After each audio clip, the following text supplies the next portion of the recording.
दोस्तों, ये कहानी मुझे मेरे एक सब्सक्राइबर ने भेजी है जिन्होंने अपना नाम ना लेने का आग्रह किया है।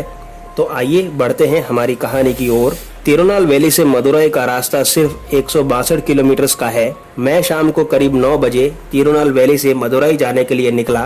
रात को करीब 10 बजे होंगे और मैंने नींद आने की वजह से एक जगह रुककर चाय पीने का सोचा। कुछ आगे ही मुझे एक छोटी रेस्टोरेंट जैसा मिला तो मैंने वहां गाड़ी रोक दी और एक चाय के साथ कुछ बिस्किट का ऑर्डर दिया। मैं अपनी चाय पी ही रहा था कि मुझे एक छोटी बच्ची ने पीछे से आवाज लगाई। मैंने पीछे मुड़ के देखा तो वो मैले कपड़ों में खड़ी थी और हाथ जोड़कर मुझसे कह रही थी कि क्या आप मुझे कुछ आगे तक लिफ्ट देंगे अंकल? मेरी माँ मेरा इंतजार कर रही है और कोई मुझे लेके नहीं जा रहा, क्या आप मुझे उन तक पहुंचा देंगे? मैंने उसे देखा तो मुझे दया आ गई और मैंने उससे कहा कि हाँ बेटा, मैं तुम्हें तुम्हारी माँ तक पहुंचा दूंगा।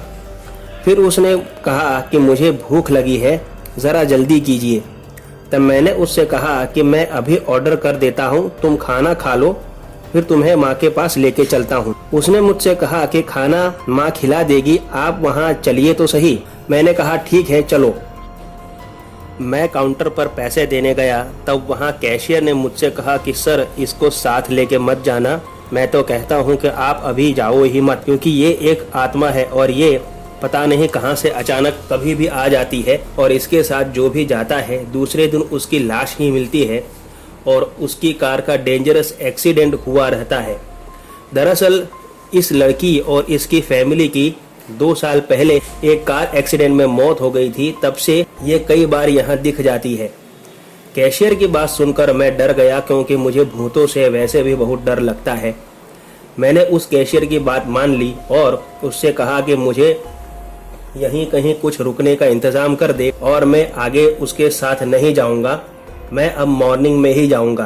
तभी वह लड़की मुझे दूसरे एक स्कॉर्पियो वाले के साथ जाते हुए दिखी। वो स्कॉर्पियो वाला मेरे आगे पीछे ही ड्राइव कर रहा था हाईवे पर, इसलिए मैं उस गाड़ी को पहचान गया, लेकिन मैं उसे रोक नहीं पाया। दूसरे दिन सुबह जब मैं फ्रेश होके चाय पी के वहां से मदुरई जाने के लिए निकला, तब मैंने काफी भीड़ देखी रास्ते पर, तो पता चला कि रात को किसी स्कॉर्पियो कार का ट्रक से एक्सीडेंट हो गया था और ड्राइव करने वाला स्पॉट पर ही मर गया था।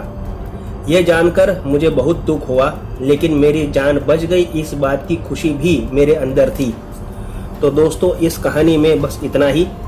कैसी लगी आपको आज की कहानी मुझे कमेंट बॉक्स में जरूर बताइए और अगर आपके पास भी ऐसी कोई कहानी है तो मेरे साथ में जरूर शेयर कीजिए।